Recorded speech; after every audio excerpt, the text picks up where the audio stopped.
What's going on, everyone? This is City Wrestling Radio, and this is the B Show.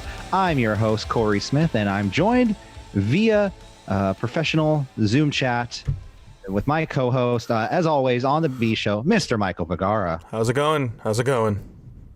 I'm good.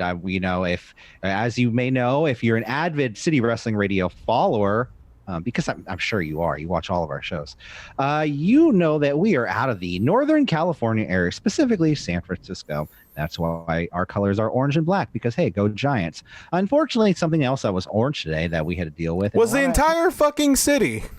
Yeah, the entire city, the entire Bay Area, most of Northern California covered with 4 levels of smoke on top of our marine layer fog.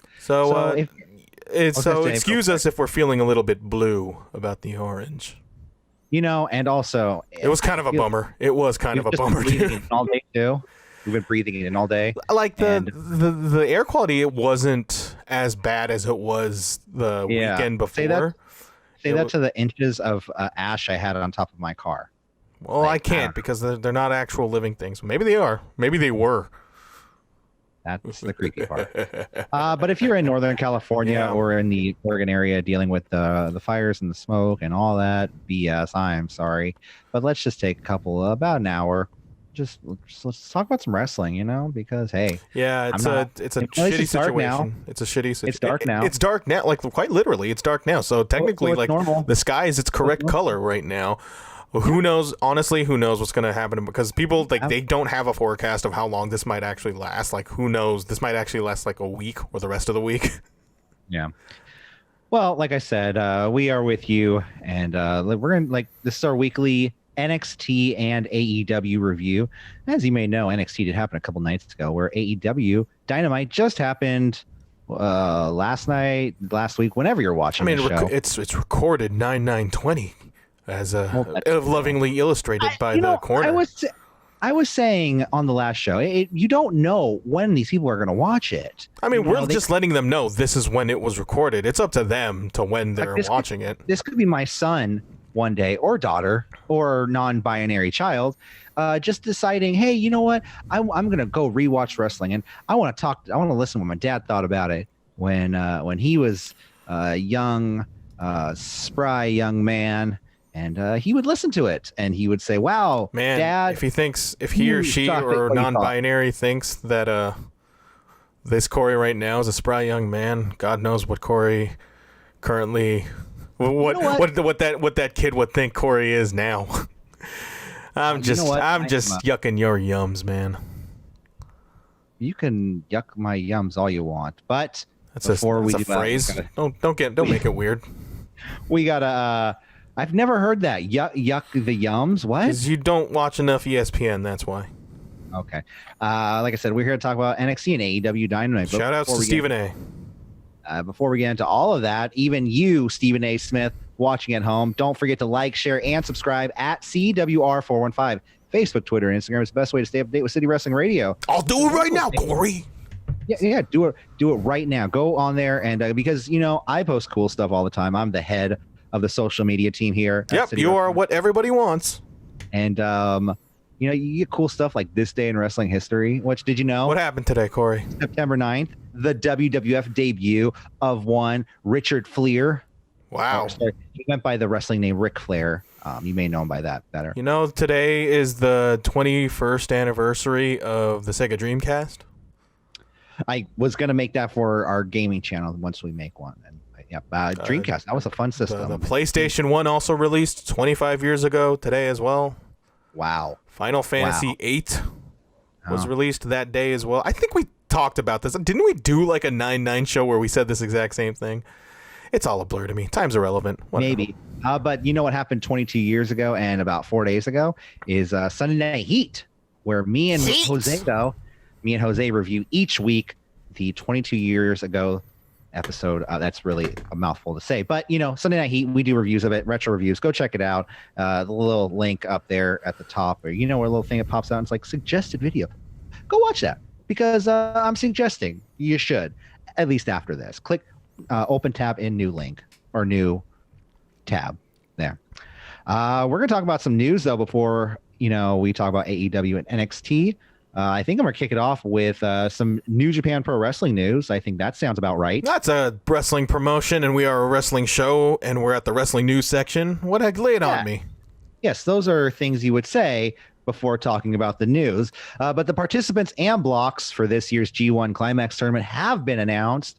So start off with the A block. We have Kota Ibushi, Tomohiro Ishii, Kazuchika Okada, Shingo Takagi, Yujiro Takahashi, Taichi, Minoru Suzuki, Jeff Cobb, Will Ospreay, and Jay White. I will just say it right now before you announce the B block. This A block is fucking stacked, dude. B block last year. It's one-sided. It is one-sided. Oh God! And for some reason, my everything just moved. Oh, there we go. B block though is going to be Hiroshi Tanahashi, Hiroki Goto, Toru Yano, Yoshihashi, Sanada, Tetsuya Naito, Evil, Zack Sabre Jr., Juice Robinson, because oh no, there's a Giants fan, and Kenta.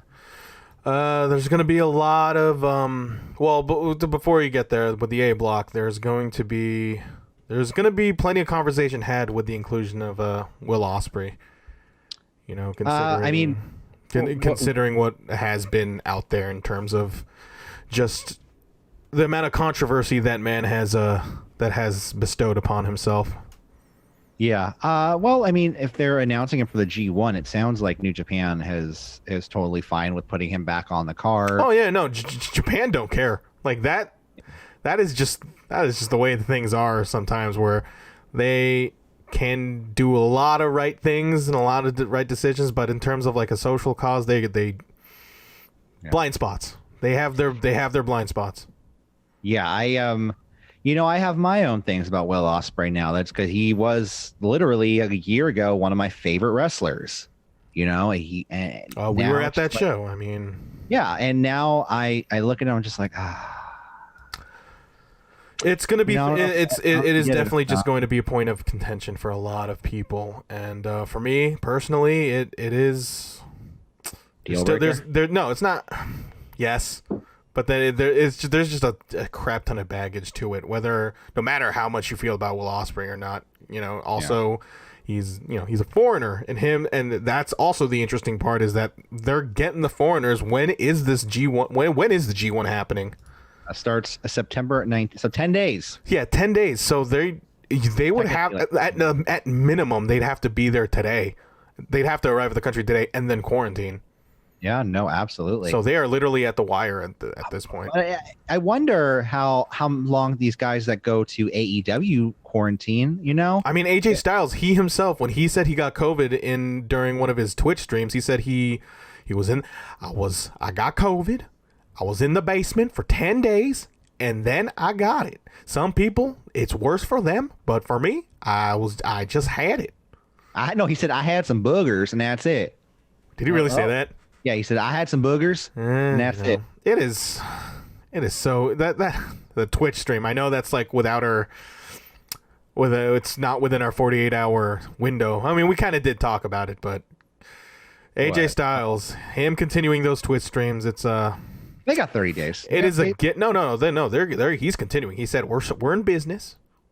We're in business, but yeah, no G1 Climax. We can like you said, it's interesting to see all of these competitors back. What's going to happen? And like I said, the B block, you have Sanada, Naito, and Evil all in one all on one block. So I mean, A block is still no slouch though. Kota Ibushi and Shingo Takagi, that's gonna fucking be a knee slapper. Okada, Taichi, Kota Ibushi versus Tomohiro Ishii, Kota Ibushi versus Okada, Kota Ibushi versus Yujiro, Kota Ibushi versus Taichi, Kota Ibushi versus Minoru Suzuki. You're not mentioning Jay White. What about Jay White? Okay, I was about to get there. Okay. That finals between Jay White and Kota Ibushi is a hell of a match. That's pretty darn good. It's pretty good, as Larry David would say about New Japan Pro Wrestling. So we'll continue. You know, we're going to keep you updated. Now, not like last year. We're still trying to figure out the bugs of how we're going to bring you G1 coverage this year, because stay tuned to City Wrestling Radio for G1 coverage. But I want to keep the topic on New Japan Pro Wrestling and talk about the new IWGP Junior Heavyweight. I don't know why they're Junior Heavyweight. They should be lightweight. But tag team tournament finals match where we saw the crowning of the new champions, Taichi Ishimori and Gato. Taiji, because it sounds like you said Tai Chi, which got me kind of confused. You say that every time. But I will try. Well, you say that every time. Taguchi, and they defeated Taguchi and Master Wato. So Wato just not getting it done. Poor boy. Wato. I mean, what do you think of Wato now? Wato. Hey, what do you think of Wato? That's, to be honest, like, it's a silly fucking gimmick that I think I can't get a read on whether or not Gato gave him this to see if he can overcome it, or that he just thinks he just kind of sees him as a complete joke and will just maybe he knew he's a complete joke. He's like, I'm gonna book you for the finals of the junior, and then I'm gonna go. Like it's Vince like where, well, I'm not even sure if it's Vince like. It's just something like where, oh, we're gonna just give you, a chicken salad and a chicken shit into chicken salad sort of situation. But boy, well, I thought the chicken shit was the raisins in the chicken salad. Sorry, I'm a little hungry. But yeah, Gato, it's I can't turn that into chicken salad, Corey. We'll see what happens. I feel like every title nowadays is just in the COVID hot potato, where it's like, I mean, any champion at any time can get COVID or leave for COVID. I mean, everything feels different, and all of a sudden, for New Japan, but all of a sudden they're just like, oh well, we have a tournament for titles, so there you go, we have new champions. So we'll see what happens. Yano? No, he's the king of pro wrestling. I know.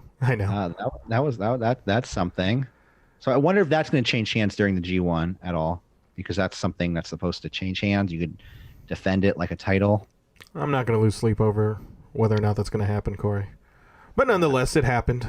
Sleepless nights I have. Okay, well, let's move on from New Japan Pro Wrestling to I guess we'll talk about the CTE lawsuit. Yes. Apparently that CTE lawsuit that consisted of over 50 performers has been dismissed in court. I'm just reading off the Wrestling Observer Figure 4 Online by way of Josh Nason, where he writes, and I quote, "The U.S. Court of Appeals for the Second Circuit dismissed an appeal by former wrestlers suing WWE for claiming the company didn't protect them from repeated head injuries and concussions that could have resulted in CTE and other physical and mental health ailments. In doing so, they affirmed the ruling by a Connecticut district court 2 years ago that the claims were either frivolous or filed after the statute of limitations expired, and that WWE couldn't have known concussions or head injuries caused by CTE. Several cases that began popping up in 2014 and 2015 around the country were eventually consolidated in Connecticut and involved well-known wrestlers, both dead and alive, including Billy Jack Haynes, Jimmy Snuka, Paul Orndorff, King Kong Bundy, Mr. Fuji, Viscera, and more. An issue raised is that the wrestlers in question worked around the world for different organizations and not just WWE, so identifying that what organization brain injuries might have occurred in would prove difficult. I mean, technically, WWE owns both entities, so you could still. I mean, I don't know how much that flies in a court of law, but I mean, I'm no lawyer. It's not just WCW; it's Japan and the indie dates. But then But then, whenever it's concerned indie dates, like back in those days, like those appearances were few and far between. They couldn't have possibly. Maybe they could have. They maybe could have went like state to state, road to road. Or just worked a territory, Yeah. It's not necessarily. Oh, sorry, go on. Yeah, so I'm just going to finish this off. The Second Circuit also dismissed additional related lawsuits against WWE because they were filed too late, as well as dismissed lawyer Konstantin Kiros' appeal of sanctions imposed by U.S. District Judge Vanessa Bryant. In 2018, she ruled Kiros must pay WWE legal fees for the case and said he repeatedly failed to comply with court rules and orders. That is not a good play, sir. In a statement to the Associated Press, Kiros said the ruling was utterly devoid of any original reasoning or engagement with the legal issues raised in the wrestler's appeal. In its conclusory assertions, the injured wrestlers find no justice, having been literally denied a day in court. Per this mandate, wrestlers have no rights, no Okay. Wrestlers have no rights to bring a lawsuit, no rights to help from WWE for CTE and hidden head injuries, no rights as misclassified employees, and no rights to a jury, and ironically, no right to even appeal. Yeah, that is quite the... So basically what I got from that is because a lot of these people worked in multiple promotions, multiple countries over the years, that, you know, these cases were thrown out because just of that, you know. So they don't know how much WWE is culpable of their injuries. Yeah, I kind of agree though. I agree to the sense that you can't really pinpoint it at that point. If you are somebody, it's an argument. Honestly, I just feel like it's an argument. You don't have to necessarily agree with the argument. There's still, that's just kind of them just trying to wipe their hands clean out of it as well. Which, you know, if you're a company, sometimes that's what's best. If like strictly from like a whole objective point of view, like you would. I mean, yeah. I agree that, like, I don't want to sit here and be like, these guys don't deserve anything. I don't agree with that. Don't get me wrong. These guys put their bodies on the line, and it sucks to see what they're in now, you know? And I feel WWE like just pushing them aside, and they're just like, hey, they did other shit in other places, not us. That absolutely sucks. But at the same time, that is what, like, the world is. Like, if these people worked in WWE from the start of their career to the very end, then there's definitely a case to be made that says WWE contributed to 100% of my CTE, as opposed to this where they could be like, well, you can't pinpoint the percentage of how much we contributed to this. And as a company, it makes sense. I mean, to me, it's bad just for these people, but at the same time, it's just like, you can make a case. It just felt like this Konstantin Kiros guy, like, he just did as much bad decisions as he possibly could to damage his case. Honestly, like, he's a dismissed lawyer. He didn't pay any WWE's legal fees for the case. He repeatedly failed to comply with court rules and orders. Like, it was, so he wasn't doing himself any favors in this regard as well. Well, you know, I hope these guys and they were outlawyered. They were outgunned. Yeah, and I hope the families of the deceased wrestlers and the wrestlers that are still around that were in this case, I hope they find something to help them. And, you know, because that's, you know, it sucks to be a wrestler your entire life, and then all of a sudden you're like, any career, and all of a sudden it's just like, for lack of a better term, they kick you out, hand you a watch, and say, a computer is going to do your job, baby. A computer? No, as he said, a computer took your job. Yeah, I know. I changed it up a little bit. We don't have robot wrestlers yet. What are you talking about? Max Moon. It was like 30 years ago. I'm sorry. But, you know, it's I don't know.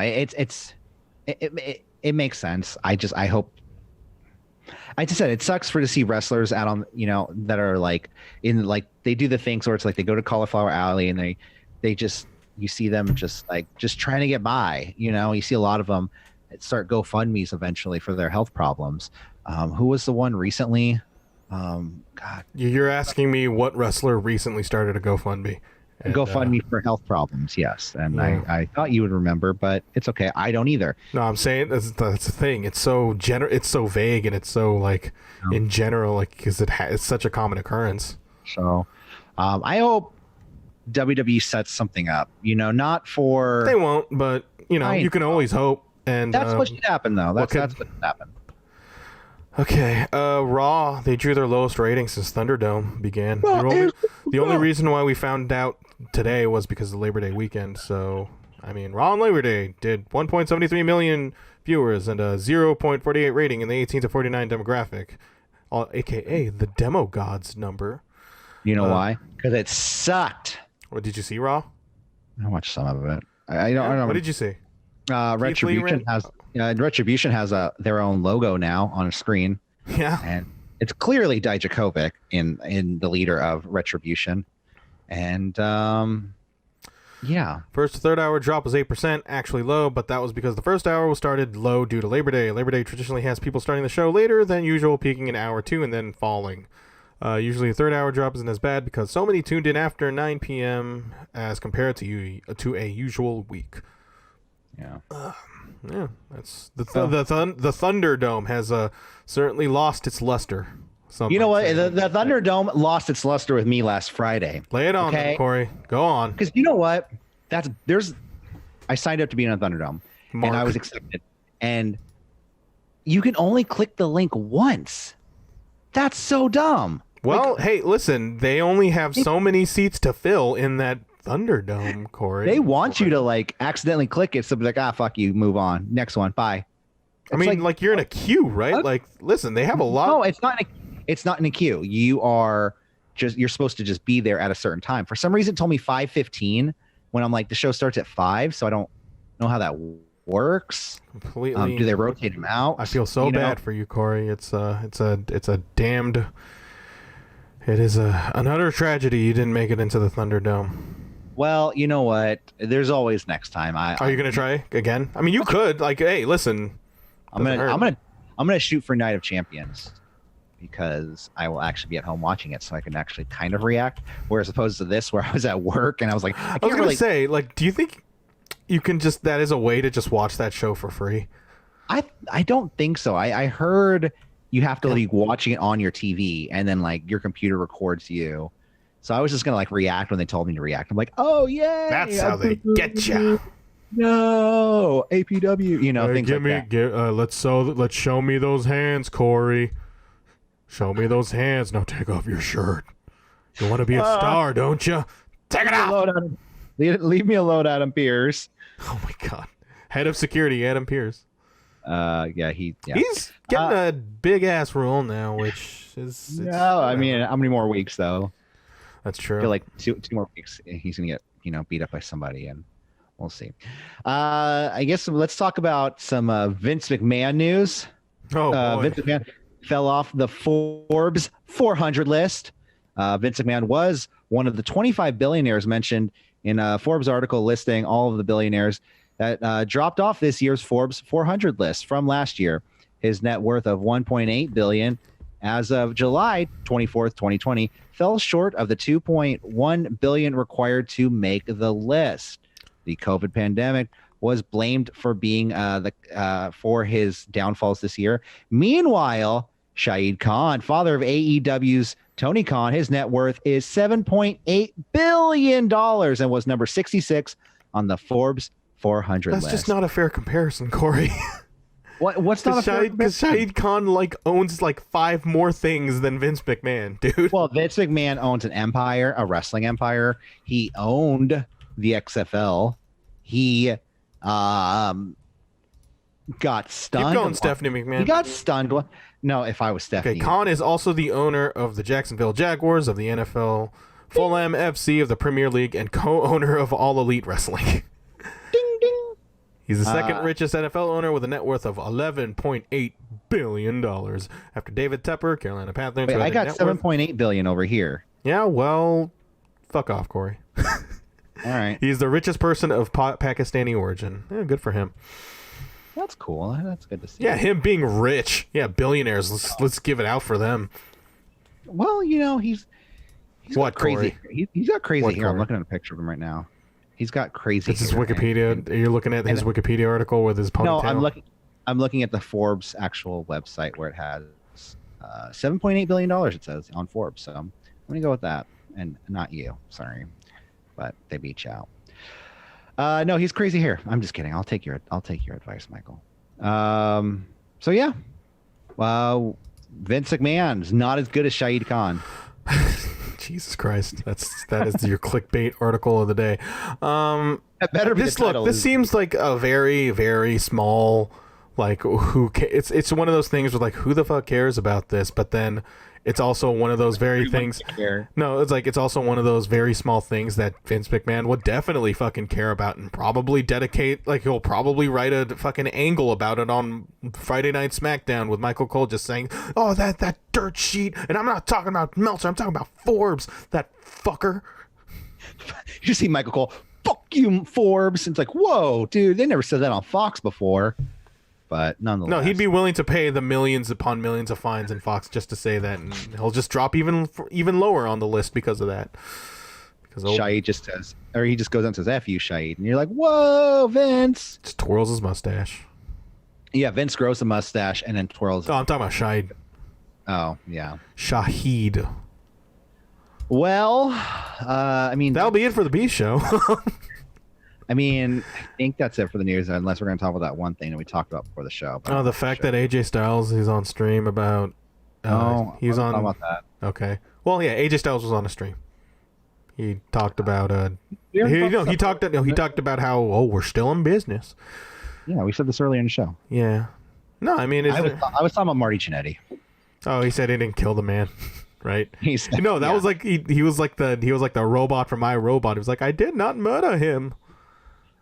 He put in a Facebook post. He says, I did not murder that man. I didn't, I swear. No, he says, but it was a whole long big post, but he was basically saying, wow, I can't believe everyone bought that. Like, it's just a work, bro. It's just a prank, bro. Yeah, it's a total work. He went on to write like a 500-word essay of how he did not murder this man. But if I did, this is how I do it. No, he's not O.J. Simpson. He didn't write "If I Would Do It." No, if I did it, and then if I did it, Marty, you piece of work. I hope that guy gets the help he needs. I hope a lot of these older wrestlers just get all the help they need. He's nearing that point where it's just beyond that, where he's kind of getting beyond there. But yeah. Well, that was news, guys. AEW Dynamite, All Elite Wrestling Dynamite. We are at the fallout from All Out, as one Kevin Harlan would say all the time as he plugs those shows. As I watch the NBA playoffs on TNT, give them the recognition they lovingly deserve. Focus. September 9th, 2020. Starting the show, you have Tony Schiavone outside Daly's place, where he just happens to be in the middle of run of Chris Jericho and MJF. They run into each other. You have MJF and Jericho just both cutting promos about their losses at All Out as they touch elbows because social distancing, follow the rules.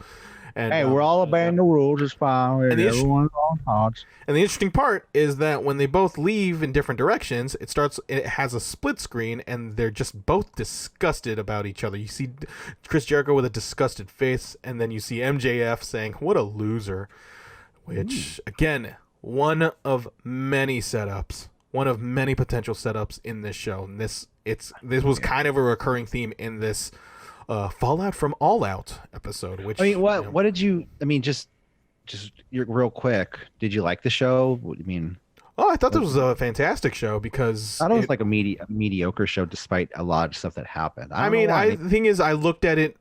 I kind of saw it as a part of a bigger picture. You know what I mean? Because as the show was going on, and granted there was some really good matches here, particularly the main event. So like if you look at it in a vacuum, it could be a little bit below tier.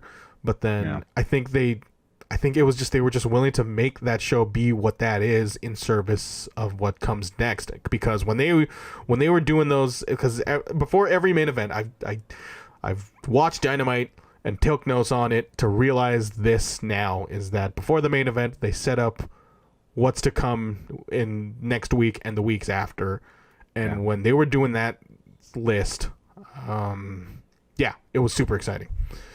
But first off, Lucha Brothers with Eddie Kingston, Butcher, and Blade versus Jurassic Express, Luchasaurus, and Jack Perry, Jungle Boy, with Marco Stunt. Yeah, it was 2-on-2, right? So it was Lucha Brothers versus... No. It was just it was 2-on-2. Okay. Yeah, sorry. So you had Eddie Kingston and Butcher and Blade as their second, and you have Marco Stunt as the second for Jurassic Express. As Marco could take them all. It's fine. He could take the Butcher and the Blade. That's not the point. It was just as their second. Yeah. Jungle Boy and Phoenix start things off, and I'm just like, damn it, this should just be a singles match. But nonetheless, Cassidy into the arm drag from Jungle Boy. Phoenix does the top end middle rope bounce arm drag of his own, which he does. Penta has his special yellow gear on as he gets an assisted splash with Phoenix onto Jungle Boy. Excalibur explains the name of Penta L0M, pretty much meaning no fear, because Zero Miedo, we all took Spanish class. Did you take Spanish class? No, I took sign language. Okay, I think we had this conversation before too. We had a large community of deaf people in our high school, so they felt really. Yeah, That's kind of interesting. They just put all the deaf kids in that school. Maybe because they just knew. What school did you go to? I mean, El Cerrito High School. I mean, there were some other people that just couldn't speak, and they use sign language. Like they can hear, but they couldn't speak, so they use sign language too. So I mean, they taught it. Interesting. So I think me and you got into a conversation about how I watched The Bourne Identity in sign language class. Last time. Hey, you know what was on TNT like 2 hours before? It was the follow up for Dynamite. It was The Bourne Identity and Bourne Ultimatum. So it all just comes together. Where am I? Yeah, you have JR complain about the heat. He just already says, guys, it is like 95 degrees outside. Which, hey, listen, if you're someone that old in JR, actually, I know enough old people to think that they're a lot more susceptible to being cold rather than hot. Like, I feel like that's just a thing that goes with age, but it goes to show how fucking hot it is when you have JR complain about the heat. Penta back to the match. Penta throws his glove at Luchasaurus as they exchange chops. Jungle Boy does a tope suicida to Phoenix, but is shoved off into a super kick onto the floor by Penta. Penta builds heat on Jungle Boy, kicking the leg continuously. They tag in Luchasaurus and works both dudes. At one point, he just fucking... So at one point in the match, fucking Phoenix is on the top rope. You know what I'm talking about here, where Luchasaurus, he grabs the neck of Phoenix and just throws him over his head. And Phoenix just almost lands on his neck. And I'm just like, that looked fucking awesome. Again, another goddamn close call in AEW. Because Phoenix is fucking crazy. That's why. That's the thing. He's fucking crazy. And again, one of the arguments of why you shouldn't have him every week, because they'll just do that. They were work dudes. They give Jungle Boy the Penta driver. Jungle Boy kicks out when he delays the pin, watching Phoenix do the tope con hilo. Like, he pins him. He does the Penta driver, and he just watches Phoenix just do the tope con hilo when he should have been pinning him in the first place. This is distracting. Penta accidentally gives Phoenix the destroyer, which is also a really baffling spot. How do you accidentally give somebody a destroyer? Like, well, I mean, maybe it's because it's so fast. It's all in the movement. So strong. Yeah, and he destroys him. So Penta accidentally gives Phoenix the destroyer, which sets up Jungle Boy to roll up Penta for the pin and win. Jurassic Express, you're winners of the opening match, and apparently that just gave them all the momentum they need getting into this show. What'd you think of this match? I did not see this. I'll be honest, I didn't see the first 20 minutes of the show. Good for you. This is a great. I would say. But no, Jungle Boy. It's good to see him getting more wins. It's good for him to get a win. And I guess this is going to set up their tag title match next week, or is it non-title against FTR? That is a good question, Corey. So I know they're facing them next week, but it does set up a match with them. So Jurassic Express, I love him. Luchasaurus, he's one hell of a worker. I just feel bad that he's kind of relegated to this comedy act now. It's not really comedy. Dude, Luchasaurus, you sound exactly like the FTR when you're just calling them a comedy No. I mean, I think it's because I saw that, and it's not that they're a comedy gimmick. It's just, I don't know. It's like, listen, man, you really see listen, man. Reggie Miller's son loves Luchasaurus. That AEW Unrivaled, that Luchasaurus figure is going to do gangbusters. In fact, I already DM'd Tony Khan. I said, here's my $20. What's your Venmo? Because I want that pre-ordered. Pre-ordered. You're going to need more than $20, by the way. No, it's $20, Michael. They're $20. They're toys. Yeah, but then he's got to ship that all the way from Jacksonville. It's going to be like at least another 5 or 10. Yeah, 28. Okay, it'll be $3 so he can get like a bag of chips or something for himself. Oh, good for him. So, post-match, you got Phoenix and Penta arguing with each other. They shove each other, and I was just at this point like, oh shit, yes, all right, Phoenix is going to turn face, hell yeah. But as they argue, Eddie Kingston and his jean shorts get a mic, and he pretty much just plays coach and just says like, hey, now shake hands. See, like every time I try to do like an Eddie Kingston impersonation, it just turns into a Taz impression because New York. He asks, he just gets on the mic. He just kind of rambles on. He asks where, ramble is kind of a what is it? A pejorative? Is that am I using that right? I'm using that. I'm kind of using that in a pejorative sense. I don't know what that It's word like a negative connotation. He asks where your little. So Eddie Kingston. He asks Lucha Bros, where's your little British friend? And he says he can't be here. And then he asks the Blade where his wife is at, which I thought was because for those who don't know, Pepper Parks is married to Allie. He says, yeah, which we're still trying to figure out in weeks and weeks where the fuck that's going. I mean, I'm not trying. It's easy. Her new T-shirt has a bunny on it, dude. It's Hey, look, listen. It's easy when you don't try. Just like that John Lennon song. You're right. You're right. Eddie says there was 5 of us, which is a very nice subtle nod to one. What's his name? Zandig from CZW. He's a dude. He forces them all to shake hands after a weird, awkward pause or just them doing nothing. They eventually shake hands, and they eventually make peace.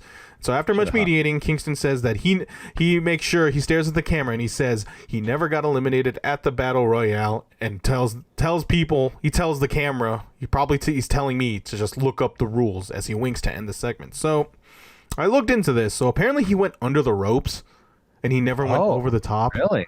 Yeah, but then wasn't he tossed by Archer when he was sitting on the corner? Yeah, but he was sitting on the corner from the outside. But then he's on the top rope though. Yeah, but he didn't go over the top rope from inside to outside.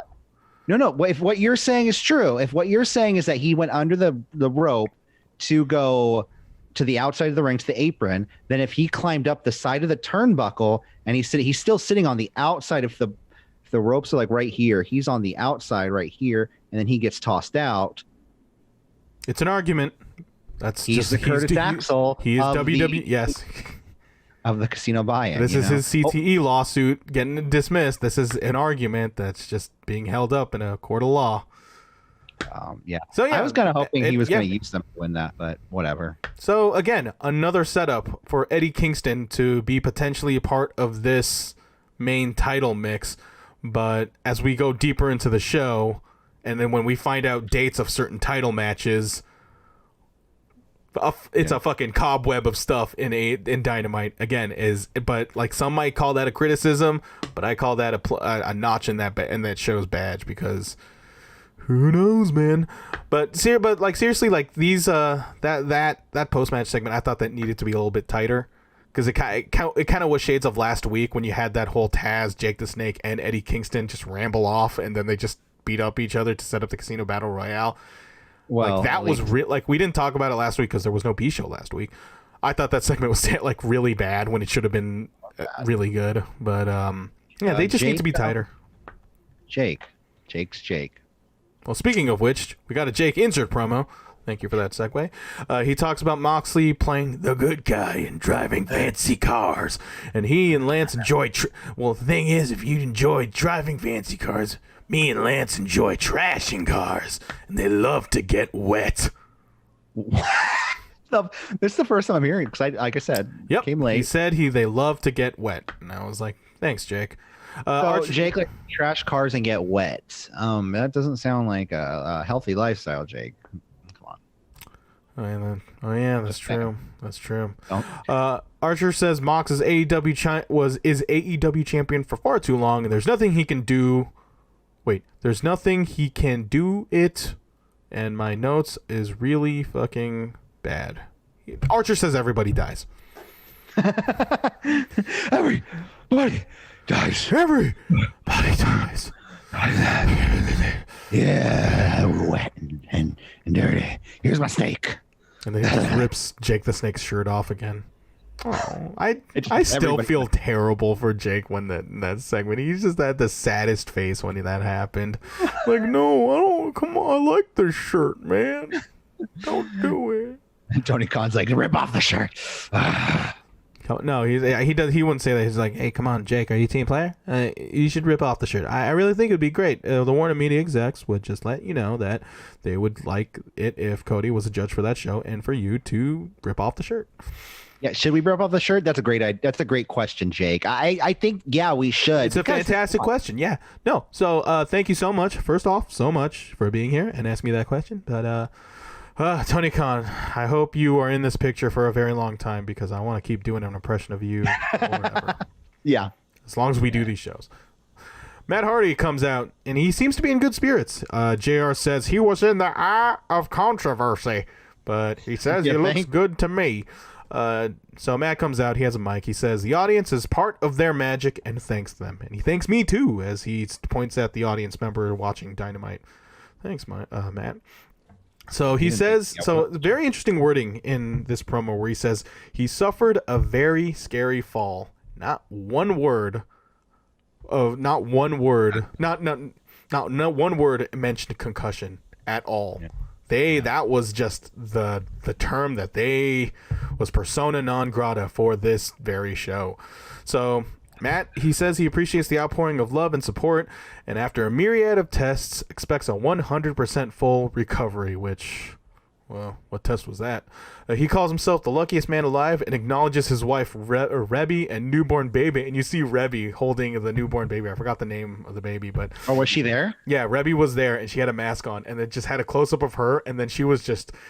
She was wearing a mask, so you can't tell if it kind of looked like she was smiling, but then she was just like shaking her head. Yeah, no, she was shaking her head like, this motherfucker, come on, man. She's like, where's Tony? Where's Cody? So, where's fucking Kenny? So that's the thing. Like, when news got out that Rebby was there, well, first thing I thought was like, is Matt gonna retire?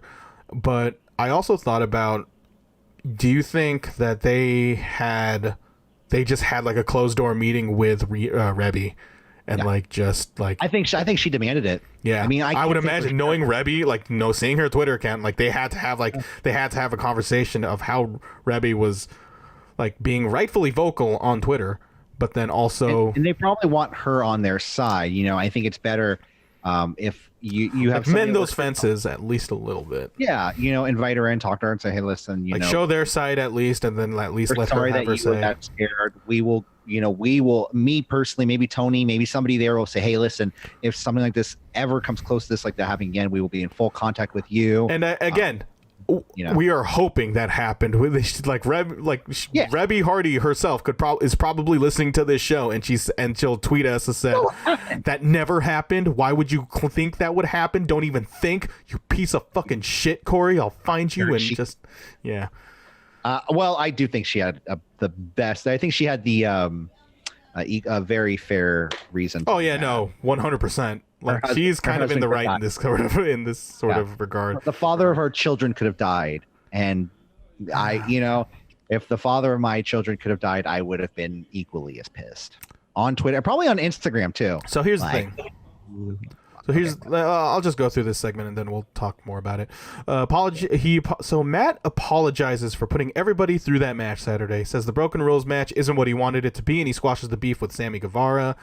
He starts, and then he announces that he's going to start a road to get healthy and to be cleared and to be an AEW champion. He says his journey isn't over as he gets an ovation as he leaves the entranceway to No Angle. And I just want to think that, my takeaway from this segment is that Matt Hardy doesn't owe anyone an apology. No. This is just in his instinct. For anybody, for him to be the one to apologize for what happened in that match when really the blame is squarely 100% on the Doctor and Tony Khan and pretty much everybody who was just kind of the decision makers of that match, and for Matt Hardy to speak on his own behalf to apologize, I think is a little bit sketch. But then again, everything about this has been a little bit sketch. I was gonna say, I think everything about it seems sketch, from the Doctor to even the people letting the match go on. I don't know if it was exactly Tony Khan who said, let's keep it going, or because he is, at the end of the day, he could say, no, Doctor, we are not going to keep this match going. It's over. Send him to the hospital. But Who made this spot? Sammy and Matt before that match sat down or some of them and a producer or a writer or somebody and said, "This is your spots. You're going to do. You're going to go up to the scaffold. You're going to try to hit a side effect or a flatline or whatever the fuck it was." They just needed one more table. Yeah, but then they didn't. It didn't. So and it oversight happened. by everybody involved, I think.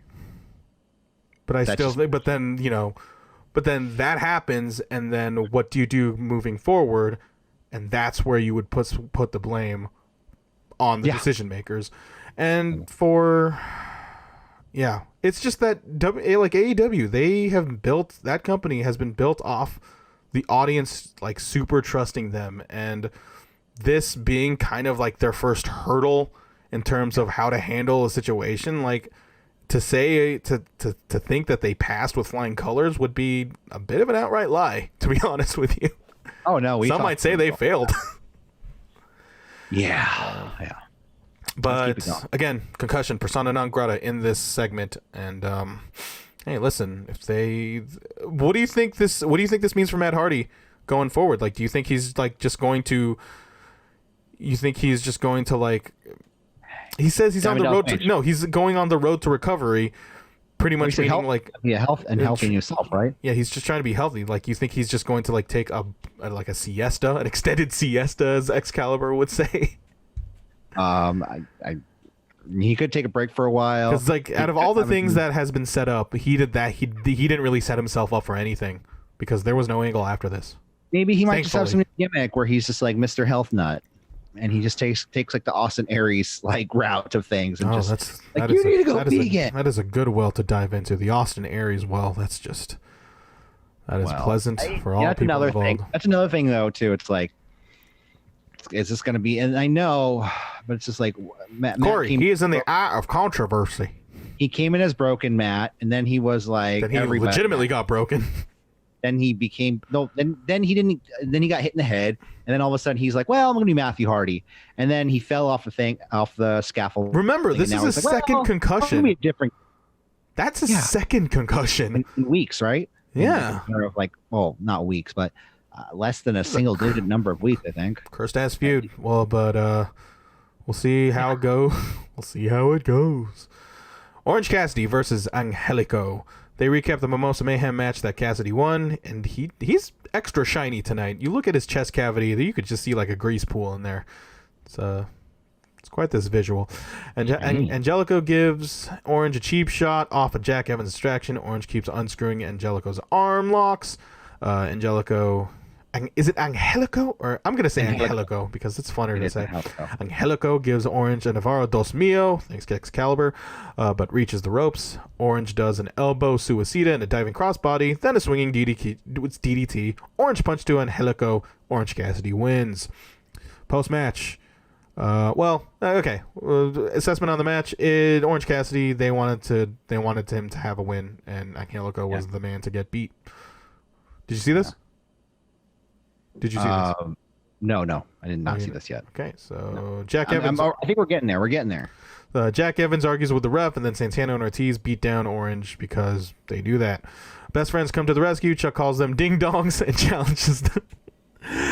Oh, man, that popped me. And challenges them to a parking lot brawl for next week. Trent says they can shove the apology and shove it up their asses and make... And Trent is here to make his mama proud. And we hear some loud Sue chants. And we get a close-up of Sue driving Chuck and Trent and a pro wrestling... So we get a close-up of a shirt of Sue driving Chuck and Trent and a pro wrestling tease plug as they give the people what they want. Yeah. I thought the segment had a lot of heart. I think Chuck and Trent... I say this every time they're here, every time I have to review a segment they're involved in. I think they are just absolute naturals when it comes to the whole guys being dudes vibe that they have going on. Like, they are just completely they're like super down to earth, and like they have that, it's so easy to get behind them. And I just feel like that is a quality in wrestling that is kind of lost upon a lot of things nowadays. So I know they're not the best, like best friends aren't exactly like the best in the world in terms of in-ring work, but in terms of like getting the audience to get behind them, like I I sincerely think they are one of the best in doing that. Yeah.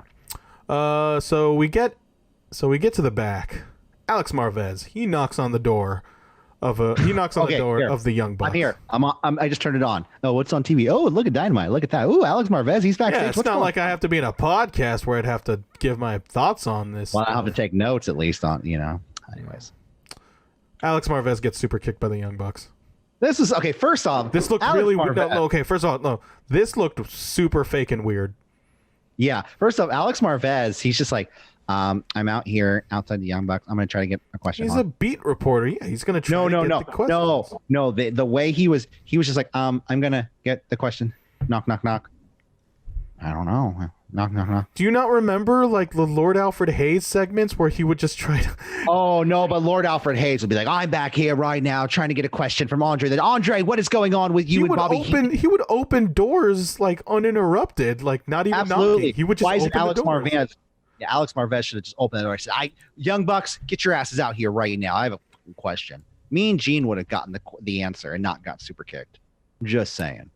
But yeah, and so that happened. Yeah, it spills into later in the show when they announce something. Tony Schiavone is with Kip Sabian and Penelope Ford as we get the best man announcement.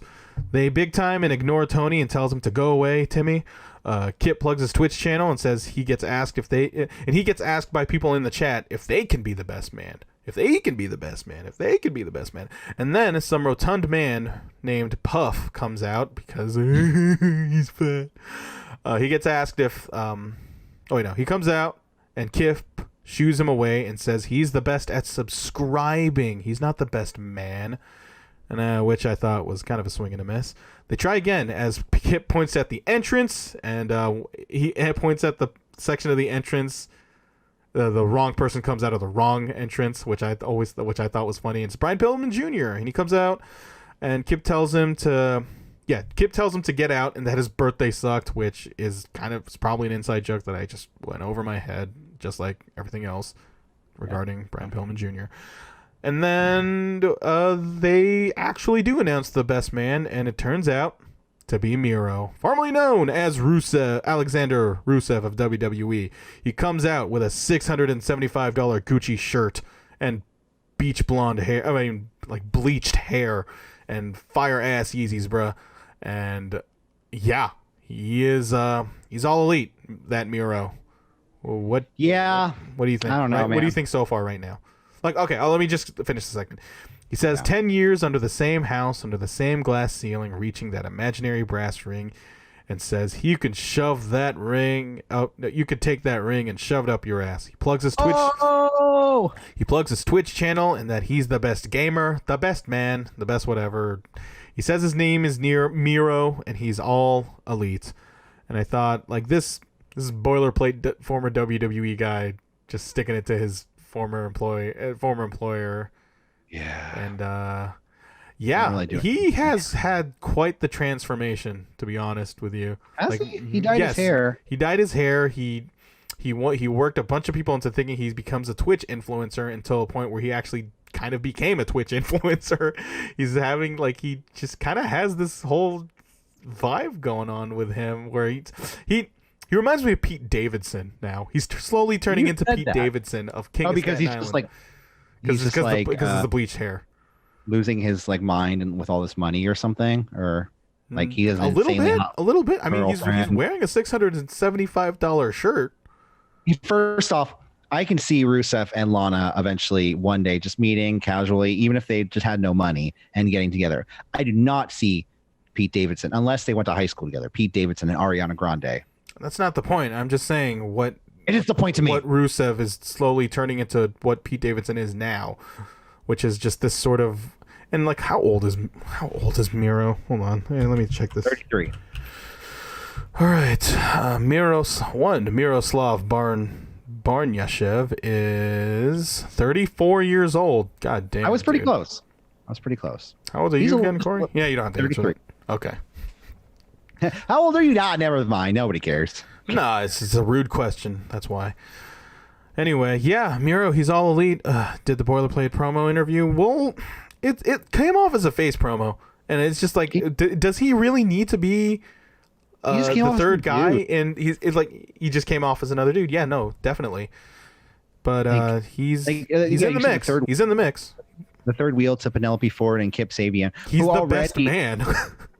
Who already, they are not really that over. Like people know who they are, but they're not like over. Like yeah, honestly, like the only, I mean, yeah, they're unimpressive. Like, yeah, Penelope Ford had a really good match with Shida at Fyter Fest, but then that's all I can write about. That's all I can say about it. Like Kip Sabian, he hasn't really impressed me. He hasn't really stood out, you know, in my opinion. Like he tries hard, but it's he's not really clicking with me. Like he takes really good bumps in women's matches in the women's matches that he interferes in, but that's really it. But we'll see how this goes. You gotta have a counter for me saying that. We'll see how it goes. Yeah. Tony is with Adam Page, still drinking. Tony goes through the all-out title loss. Page says his ribs are bruised. Tony doesn't want... So Tony asks Page how he's feeling. And Page says, well, my ribs are bruised. And I feel kind of hurt from all this. And then Tony, he just says, no, Page. I don't want the stock wrestler answer. Come on now. I'm asking you how you're feeling. Oh my God, Tony was the perfect person for this. Yeah, no, yes. And then we get a deeper answer from Page saying he's bummed out about the lack of crowd sound, and felt that it was inevitable that Kenny and Hangman was gonna, because they knew. No, he was bummed out about the lack of crowd sound throughout the match because he felt that they felt it was inevitable that Kenny and Hangman was gonna fall apart, which is that is what I call turning chicken shit into chicken salad. Because they weren't silent because they thought Hangman and Kenny were gonna fall apart. They were silent because that match was falling apart. I hate saying that too. Page blames himself that FTR are the number one contenders, and that it's his fault that he lost his best friends. And then Tony asks about the Kenny table tease, and then Page, with an empty glass, says that despite everything he thinks, him and Kenny are the best tag team in the world, and it's their toughest test, and gives no indication that they'll split, according to him.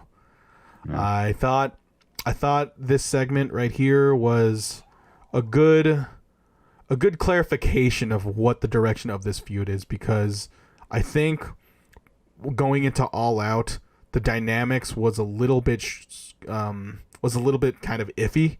Because you don't really know if Adam Page is the heel in this situation. Like, they were definitely trying to go with a Shades of Grey kind of situation where everybody has their reason of why they are who they are. Yeah. But then it got kind of lost in the plot, you know? Yeah, this is depressing. This whole session. That's the thing. He's at a low point. Adam Page is at a low point. I wanted to turn it off. I'm like, I'm uncomfortable. Like, I can't watch this. It's too much. If there's one complaint, it's that I think at this point, you don't need the alcohol to really convey what Adam Page is feeling anymore. And it kind of just comes off as a little bit tacky and, I mean, to be honest, a little bit insensitive to actual alcoholics there. Because you're kind of just...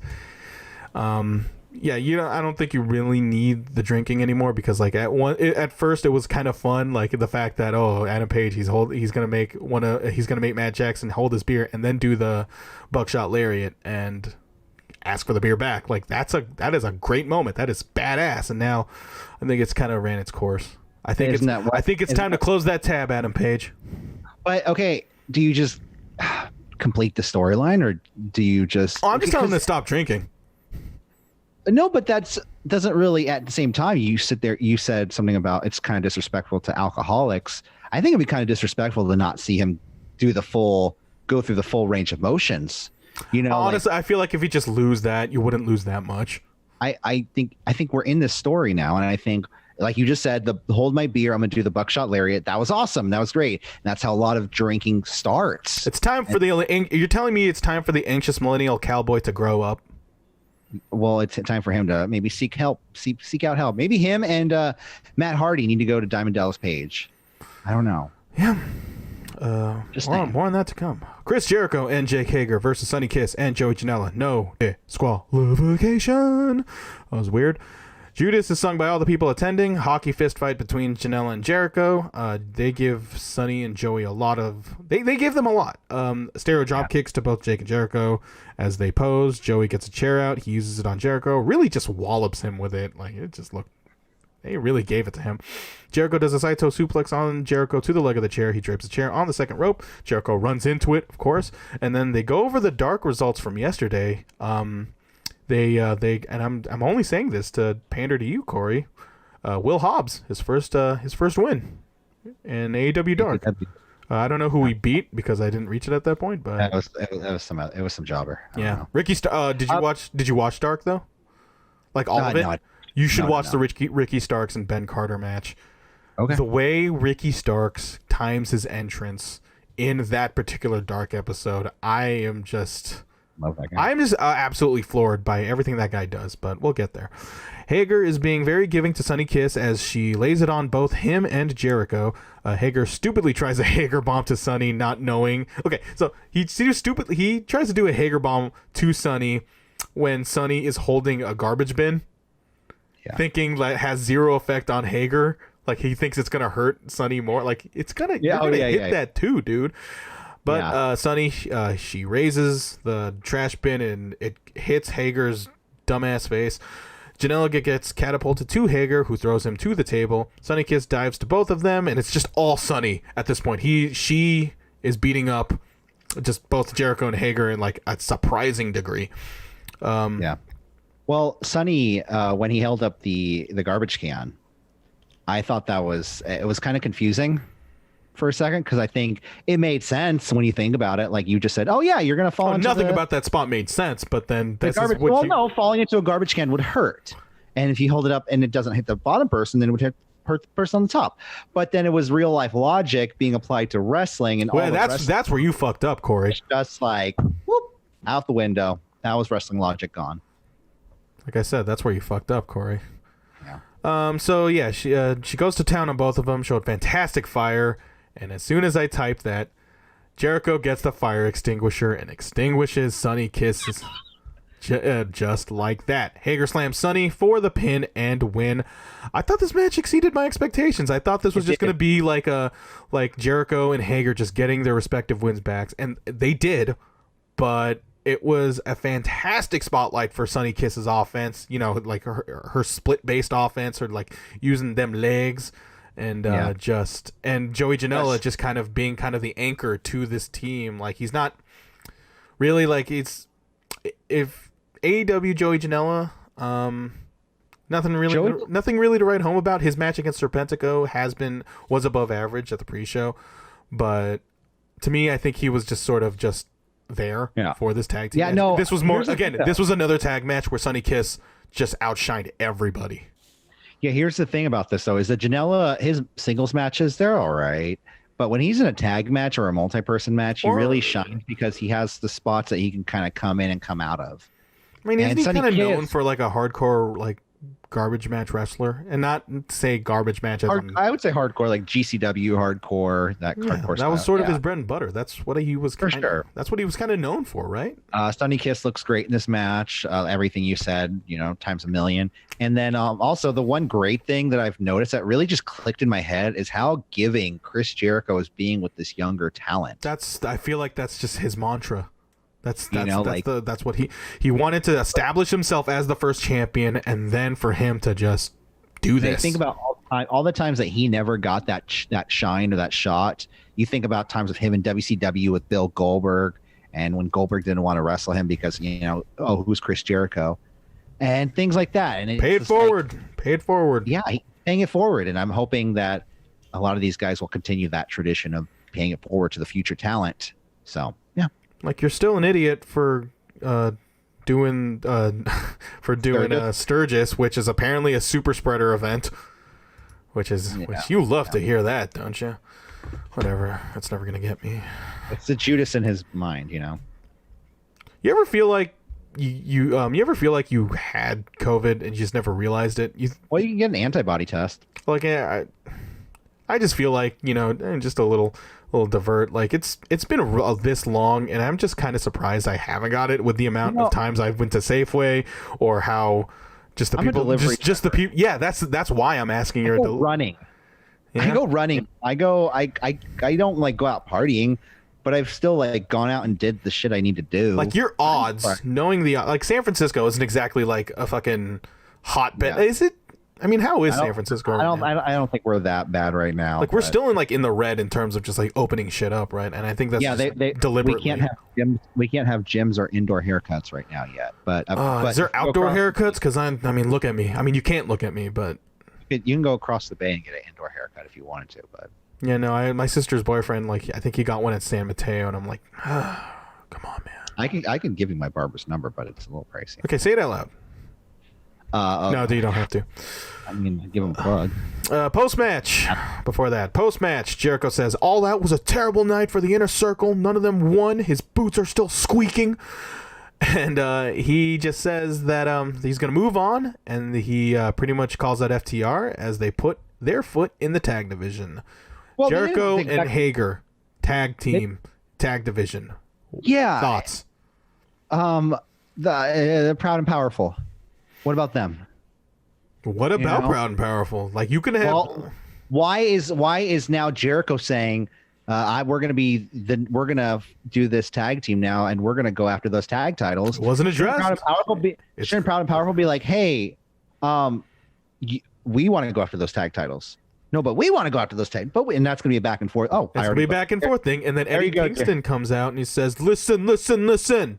Oh no, it would be who would it be at that? Sammy. It would be Sammy at that point. He would I was going to make a joke about him hitting a spear, but no. He would just say, with his cue cards, don't do it. Be a team player. Don't do it. That's just a cue card that just says, don't do it. Yeah, Sammy Guevara, don't do it. That's probably learn a thing or two from not doing certain things. And Sammy especially. MJF insert. He says Dictator John cheated to beat him at All Out, which he's not wrong, and that his campaign was supposed to give hope for the hopeless, but fuck all that. My words, not his. And he just straight up just fires everyone. He berates Nina, who's also fired. She no longer smiles. And then Wardlow, he dresses MJF as hey, boss. No, he says sir. Sure. And then MJF calls Wardlow an illiterate oaf as they both stare down. And then MJF he says he makes this point where he says Tony Khan doesn't sign him his checks. MJF does. Which I thought was a nice little touch of why doesn't Wardlow just fuck him up, and I think in kayfabe, Wardlow isn't a real AEW signed contracted talent, and so like yet he wrestles matches against Cody in cage matches, and he does squash singles matches. Like you could still do that without. I mean, look at Thunder Rosa, look at Jeff Cobb. It's just I just thought that was just kind of a nice touch of why he's. Wardlow is at the he's like he's essentially at the mercy of MJF, and they're setting that up too. Again, setup counter, ding, another setup. He's gonna have a huge baby face, just not a push, but just him trying to fight for his freedom from MJF. Yeah, you know what I mean. That's a great storyline. If he wins, he gets an AEW contract. It's HBK and JBL, which is fucking weird because they're both dudes with 3 letters as their name.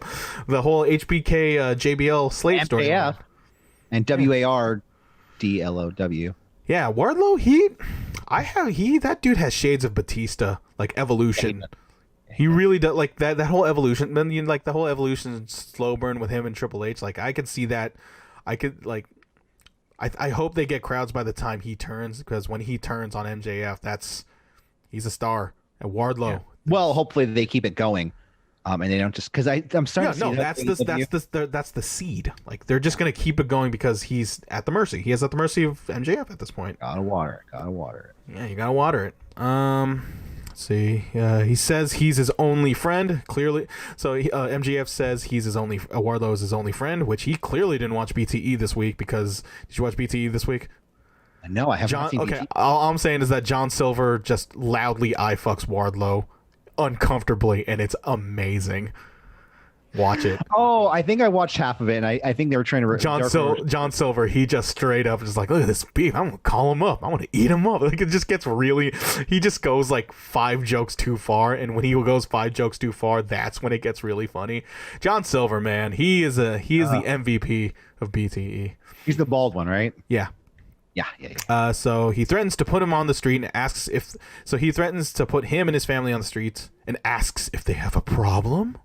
And I think that's going to be a recurring question. It's going to be one of those buzz questions. Do we have a problem? Because that's just MJF. Yeah. John Moxley, he cuts a champion promo saying he's number 1 and asks if you really want to bet against him. And then that's it for John Moxley this week. Thanks, John. Well, I love Moxley. He goes, well, he's in Lance Archer won the number 1 contendership. God damn it. He goes, this isn't getting any easier, is it? Well, I'm going to keep fighting, and I'm John Moxley, and I'm pretty badass. Oh, wait, I have to defend this? Shit. God damn it. All right. Well, that's the thing is you still get like a little bit of Dean Ambrose popping out. And I feel like that little moment, there was a little bit of Dean Ambrose right there. In terms of just the comedy of it? Yeah, definitely. I was going to say, yeah, whatever. FTR tag team celebration. Blanchard. Okay, so Tully Blanchard, he just yells out, "Fear the revelation! Fear the revelation!" And then he says that on Saturday, like he just says, like he mentions that the ring on Saturday was 117 degrees, and I was like, dude, water boils at 100. Are you telling me that water boils at 100 Celsius? Oh, that's true. Yeah. I think he's 180 degrees Fahrenheit. Yeah, and so like, but he just said 117 degrees in the ring. Just that's still hot no matter what. It's just yeah. I just thought that was just just one of those perfect exaggerations. He says at the 31st minute they became the best tag team in the world because that's when they won. Cash Wheeler puts over the division but calls SCU old. They don't care about Private Party, and they call themselves the locker room leader. They call Jurassic Express a comedy gimmick and says they don't deserve the titles despite them, gaining some momentum and winning. They almost brawl, but FTR leaves before, so they just leave and then they just go to the certain part of the ring just to get themselves set up for an ice bath by Marco Stunt. Everyone eats cake as we end the segment. I thought this was just them just establishing themselves as, your heel tag team and sets up because for a second, what Cash is the one with hair, right? Mm-hmm. Okay, so Cash was really putting over the tag team division. He was saying, "Oh, we have some of the best tag teams here. Everyone works so hard, and now we are the best in the world and the best of the best tag team division." And I was like, for a minute, I was like, damn, is FTR just going to turn face real quick? Because that's what I got. They just get backhanded as hell. That's how, that's how they are. They eat cake as we end the segment. Jungle Boy and Luchasaurus, they have a toast using cake slices, and I was like, I'm hungry. I'm hungry right now. Yeah, actually. Nice. I thought this was nice. I for some reason I just kind of enjoy it, like when there just happens to be food and everyone's just eating it. I don't know. Whatever. We'll get there with food. Oh God, I hope not. We haven't talked to NXT yet. I know this show's getting really long.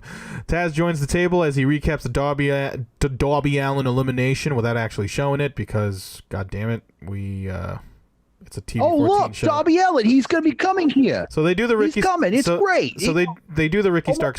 They do the Ricky Starks Darby Allin thing again, and then he does he says in a real emo way that he dislocated his pinky and then he can't skateboard with his friends anymore. But then just like that, he turns on a dime. He turns serious and he just calls Darby reckless and that there's a reason why he's alone. It's because he's reckless. And that he will absolutely and relentlessly gonna beat Darby's ass as his amazing music just plays us out. And that was it was like 30 seconds, like boom, boom, I'm done with Ricky Starks. And I just thought, if this is WWE though, if this is WWE, Ricky Starks would have mentioned, "That's why you're alone. That's why your girlfriend left you." I'm just saying. I was almost surprised that they didn't go down. I wouldn't go as far as to think the AEW would be above saying that. I feel like they would. They've done their share of low hanging fruit before. I was surprised they didn't say that, and I'm good on them for not. But But hey, listen, if anybody deserves to have what's that phrase? Not knock them down a peg. I'm not even sure if whatever. Newly signed Tay Conti. Yeah. Newly signed Tay Conti versus Nilo Rose. What could possibly go wrong? Tay tries a knee bar, but Nilo's too big and strong. Tay goes for a sunset flip, but is slammed to the floor.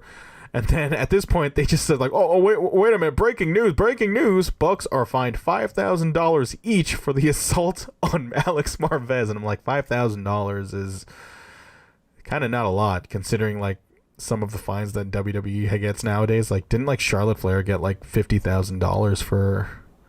I think so. Hold on, now I have to look that up. But it's one thing that I questioned was they were like, not Tay Conti. She's not the only ones pursuing her. It's not AEW. It's the Dark Order. They're trying to get her. Didn't Tay Conti already like agree to join the Dark Order? I mean, she had that fifth grade bin folder and she just held on to it, just hugged it. She looked at it, and then she hugged Tay Conti. She hugged what's her name? What's the girl's name? Anna Jay. Yeah, she hugged her, and they were like, "Oh, yay, we hugged." They're like, "Oh, she did it. She joined the Dark Order." Yeah, here, see, look. Following her actions at the WWE Survivor Series pay-per-view, Charlotte Flair has been fined $100,000 by SmackDown Live general manager Paige on last night's show. During her match on Sunday, Charlotte attacked as many as 5 referees who tried to calm her down as she was assaulting Ronda Rousey. I remember that. That was actually kind of badass of her. Yeah, and yet you're fining. Charlotte's badass. You fucking, and then you kicked the head off a television personality in Alex Marvez, and they only get $5,000. Like, come on, AEW, cough up. I thought you were rich. I thought you were a billionaire, Shahid Khan. God. Well, $7.8 billion. Also, they announced Cody is going to say something, which he said something. All right. Yeah. Conti, she goes for an armbar, but gets a beast bomb, pin, win, squash. Thanks for coming, Conti. Post-match, Guerrero says the Vicious Vixens aren't going anywhere as Nyla sets another beast bomb, but is rescued by Hikaru Shida and her kendo stick as she's helped. And it looked like Tay Conti was selling her leg, and I don't know whether or not she was selling or it was legit because like you could tell there was actual legit distress from her, and it would be such a bummer for her to be injured on her first match. Like, you would hate to see that happen to anybody. So. Oh, yeah, her first match as an official signed AEW talent. Yeah, she's had a match in AEW already. But. Yeah, but Dynamite debut, or yeah, I guess I don't know. Yeah, this Tay Conti. What do you think? She looked really good in this match. I mean, she looks 100 times better than she did in NXT. They signed Tay Conti, and it's just I always think like, oh, hey, listen, you can't like bring a bunch of bangers in your division. Sometimes I'm still of the belief that you do need a meaningful hierarchy, and I'm not saying that Tay Conti's at the bottom, but she's in the mid tier, and you could still, and there's a lot to work with for Tay Conti. Like, she definitely has a passion for. She does the judo. Yeah, she has a black belt in judoka, and she tweets about watching Katsuyori Shibata matches, which she is essentially my dream girl. Is what I'm saying. and she's trying to learn and grow, and that's awesome. She's ready, willing, and Gable. Who said that this week on AEW? It was Kenny Omega. He said, "I'm ready, willing, and able," and I think it was All Out. And yet we're making a Chad Gable and AEW connection, and that just immediately bums me the fuck out. They replayed the Bucks assault on Marvez. I felt like I said that before, but they did.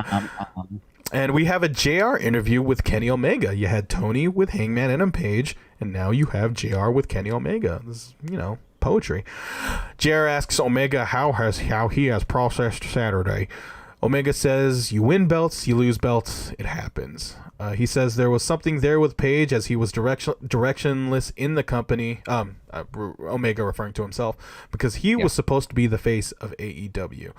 JR asks, what's next for Kenny Omega? And Omega answers that what he learned about Hangman wasn't great, and he has no plans to reunite with Hangman as he formally announces a return to singles action. Yeah. Kenny Omega. We'll see how this goes, Corey. we're gonna see a Kenny Omega Hangman Page feud. I mean, that's obviously what's gonna happen. And conveniently, right after this segment, just like that, October 14th, Jon Moxley versus Lance Archer for the AEW title. It's happening, Corey. So Lance Archer's going to lose. Yeah, of course again. he is. Everybody dies. Lance Archer's going to die. That Casino Royale thing didn't really matter. Oh, yeah, no, it never matters. Fuck that shit. Unless it was really to get Eddie Kingston over in the end. You know what I mean? Okay. To be like, I didn't really get tossed out. So yeah. Wow. It's so they are setting the stage. Hangman, he believes that he can reunite with Kenny. Kenny he don't want none of that shit. We'll see how it goes. Mm-hmm. So we are at the part where they announce the stuff for next week. So NWA Women's title match, Thunder Rosa versus Ivelisse. So they want an NWA title match defense in AEW. That is quite the statement that they. I think Power's coming back soon, isn't it? Well, collaborations. I think this is AEW dipping their toe in collaborations. You know what I mean? Like, and who better than Thunder Rosa to just be that. Thunder Rosa is a great wrestler. She's a fighting champion. As per all fighting champions, I think they should defend the titles at any time. Time is never time at all. You can have. I don't know how that song goes. Thank you, Billy. Okay, thank you. Thunder Rosa is going to defend her NWA Women's Championship against Ivelisse tonight. I'm on the wrestling company. You know what Billy Corgan should be? You ever watch Power Rangers? No. You ever watch Power Rangers? Yeah. That disembodied head? The one, the holographic head. Whoa, I forgot his name. Zordon? Sure, why not? Zordon. Okay, Zordon. Power Rangers, you need to go to the Elf Grove cafeteria to defend Rita Repulsa and her putty man. After 5,000 years, I'm finally free. So yeah, that's a show we should do reviews on. This Power Rangers. I think I'm good. In addition to the NWA women's title match, we will have the parking lot brawl. Best friends Chuck Taylor and Trent versus Santana and Ortiz. Chris Jericho announced that he and Jake Hager. I'm reading off Post Wrestling because like Andrew Thompson, I thought I was getting a fucking list of things that are going next week.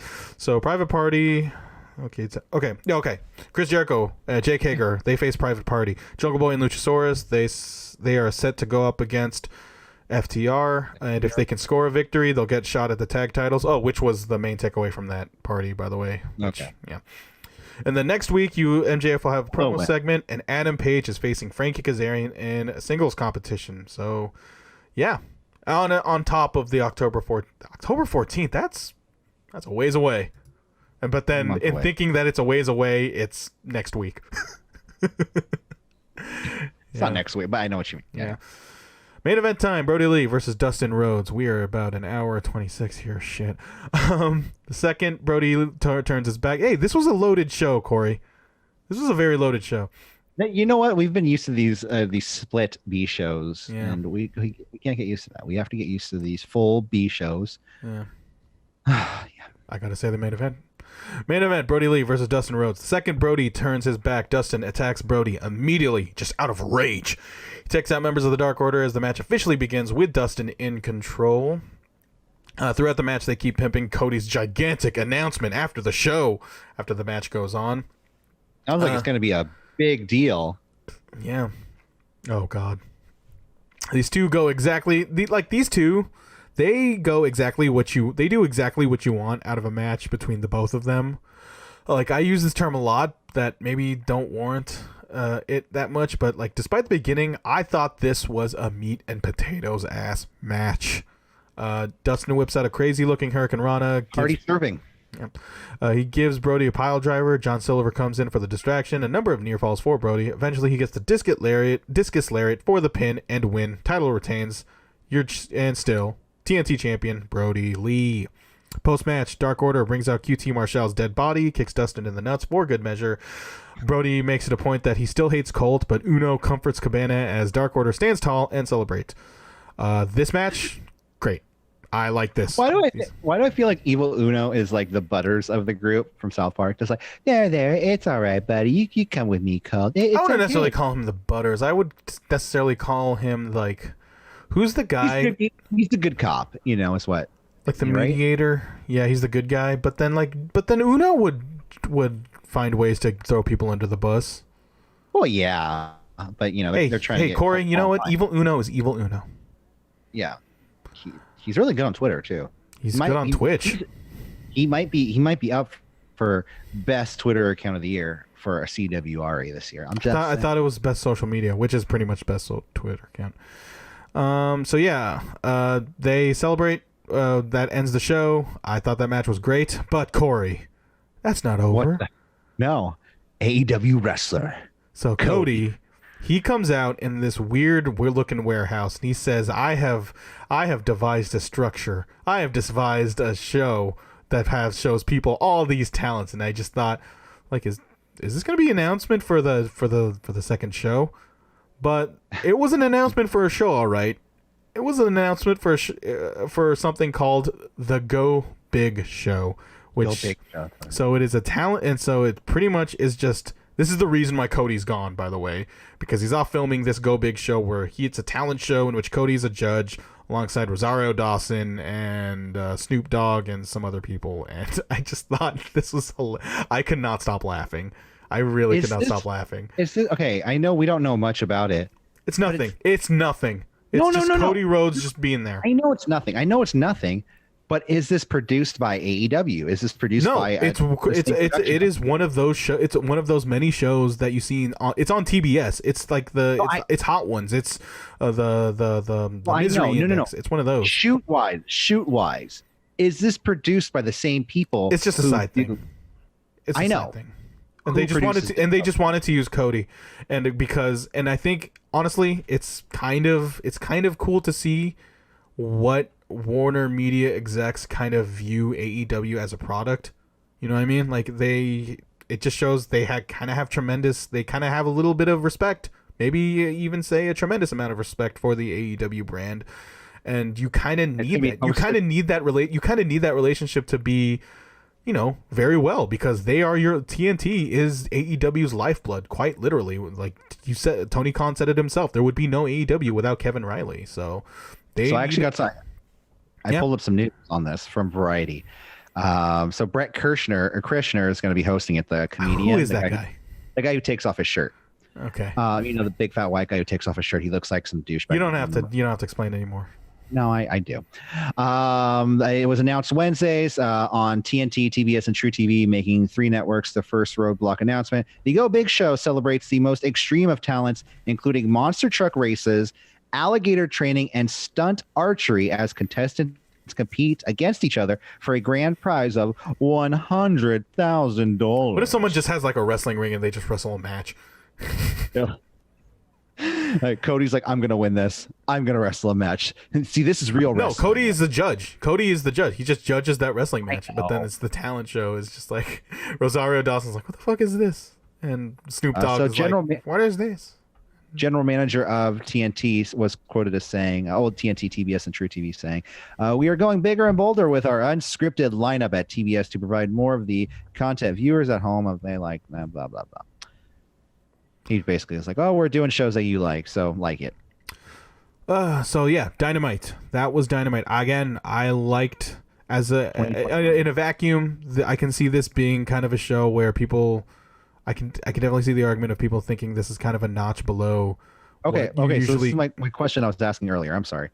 It's produced by Todd Lubin and Jay Peterson of Matador Content, Howard T. Owens, Ben Silverman, and Greg Lipstone of Propagate Content, and showrunner Conrad Green, Brett Kirshner. And then the host. So no, it doesn't look like those are any companies that Shahid or Tony are involved with. Yeah. It's a way for the Warner Media execs that's a way to be warm with the Warner Media execs. Yeah, Dynamite. This was a show to set up other shows, and in that regard, I drew that as a positive. Nice. Kenny Omega, he is saying he wants to be in singles actions. You could hear the crowd cheer when they announced that. That was an interesting part. And then you have Hangman is like, oh, no, I want to stay being a tag team because, I thought we had such a great time. Don't leave me. It's my last match. Don't leave me. It's my last match. He's going to become like Terry Funk in about 20 years. Hangman Adam Page. It's my last match. Anyway, Well, AEW. AEW, and on to The fallout to All Out. Which the fallout from All Out.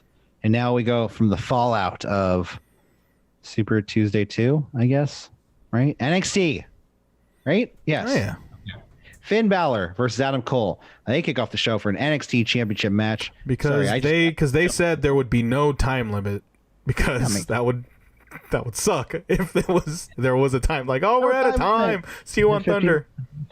Adam Cole comes to the ring wearing the old Undisputed Gold T-shirt, trying to foresee his future as a two-time NXT champion. Wait, hold on before you say anything. Sean Ross Sapp of Fightful.com, he just pretty much said, excited for NXT to do Halloween Havoc the same week as the AEW Dynamite Anniversary show. They haven't announced it. I don't know why they wouldn't do it. Give me that sweet logo. Halloween Havoc, October 14th. All right, Halloween Havoc. I guess that'll be our Halloween theme show. Let me see. So I'm just it's shaking up the grounds here at the Diamond Studio. Technical wrestling mat to begin the match. Balor wearing down Cole with a series of headlocks. Cole working a hammerlock on Balor. This kind of goes on for a while. Then eventually we get a basement drop kick to Cole's head. He fights back, hits a pump kick to Finn Balor. We have backstabber to Balor, followed by a kick out. There was a cool moment where Adam Cole held the gun. The gun. Wait, what? I'm sorry, what? Yeah, that had my attention, and he just fucking shot Finn Balor in the kneecap. Both of them. It got real weird.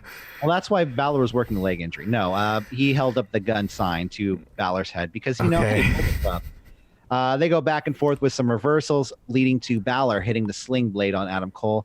Shining Wizard to Finn Balor. Cole sets up for the last shot, but Balor catches Cole, slams him down, hitting the double stomp. The announcers are talking up Cole hurting his ribs, but I never saw anything happen. Maybe it happened from the double stomp. This whole entire match. Keep going. I'll explain it later. Yeah. Eventually, they fight on the outside. Balor sits Cole down on the timekeeper's chair. Sit down right here, right now. He runs towards him, try to hit a drop kick, but gets caught with a super kick instead. Balor working the knee injury. Cole began focusing on the leg with a figure four. Cole looking for a super kick. Balor hits the sling blade. Coup de grace to Cole, followed by a kick out. Cole locks in a figure four again. Eventually, we have the last shot to Balor, followed by another kick out. Cole goes for the Panama City Sunrise, but Balor catches him, slams him down. We have a reverse inverted 1916 is what they called it. 1916! No, a reverse, so it'd be like a 61 or a 90. I don't know. Super kick to Balor's knee while Balor was climbing up the turnbuckle. Sorry about that. No, you're fine. Both men on the top turnbuckle. We have an atomic 1916. I'm multitasking here. I'm also creating the show's thumbnail. I'm still listening because they had a new picture for Rusev. The atomic 1916 to Adam Cole and the pin and the win, and your new NXT champion, the real rock and roller, the Prince, Finn Balor. He is your new NXT champion tonight. Listen, man, he's the right guy who won, but to me, Finn Balor, and I feel like this is just more of a bigger picture of his presence in NXT in general. He just comes off as the guy who's the most popular kid in high school for the past 6 years. Yep. He's pretty badass though, but yeah. He's the most popular. Like he's still. There's a tweet dedicated to doing wrestling analogies for Arrested Development, comparing them to Arrested Development. Finn Balor is Steve Holt. Which one was Steve Holt? He's the Job's son. Spoilers. And he's the kid who keeps on saying Steve Holt, and he's the kid who stays in high school for the next 6 years because he's so dumb and he never progresses. But this is actually a really good match. I gave it a 7 out of 10 on my. This match was very good though. Adam Cole, he's not enough can be said of how much of a talented performer he is, and to Finn Balor as well. These guys they killed it, and yeah. I was gonna say this is probably one of the best openers that NXT has had for a long time. You can't say that. I don't know, man. I feel like I can't think of anything right now, but that's a people have also said Adam Cole is playing total face in this match. I don't really see that. So it's mostly both playing cleaners. I feel like it was kind of it kind of played up face when in the post match. Oh yeah. And him not being like mad, it was just him being kind of like, oh man. Oh, you won too geez. sweet. Let's go.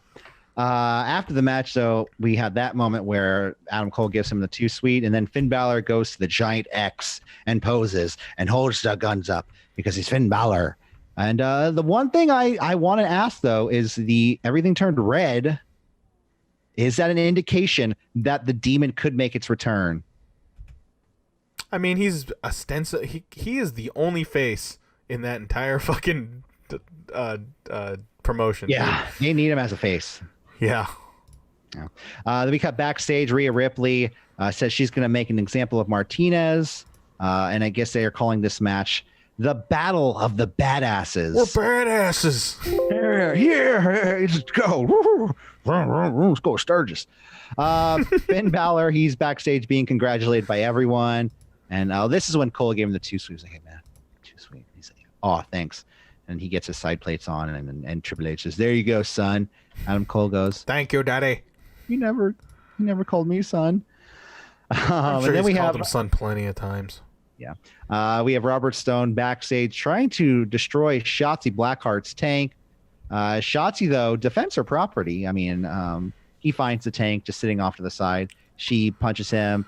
Then it's an ambush by Aaliyah, where both women fall through a curtain into Io Shirai, who was just happened to be on the other side.